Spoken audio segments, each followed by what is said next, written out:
આપ જોઈ રહ્યા છો નિખરતા ગુજરાત ન્યૂઝ. હવે જોઈએ અગત્યના સમાચાર. શંખલપુરથી ફીચડી જતા રોડ ઉપર રેલવે દ્વારા બનાવેલા અંડરપાસમાં વરસાદી પાણી ભરાયા. બહુચરાજી પંથકમાં મંગળવારની રાત્રે પડેલા ભારે વરસાદને લીધે ઠેર ઠેર પાણી ભરાયા છે.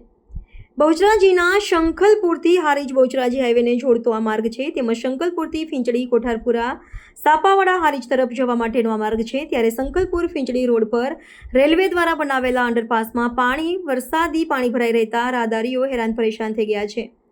પાણી નિકાલની કોઈ વ્યવસ્થા કરાઈ નથી. પરિણામે અંડરપાસમાં વરસાદી પાણી ભરાઈ ગયું છે. પાણીનો કોઈ નિકાલ નહીં કરાતા સાપાવાડા ફીંચડી કોઠારપુરા ચંદ્રોડા સહિતના વિદ્યાર્થીઓ અને તેમજ દર્શનાર્થે આવતા યાત્રીઓ શંખલપુર હોસ્પિટલમાં સારવાર માટે દર્દીઓને ભારે હેરાનગતિનો ભોગ બનવું પડી રહ્યું છે.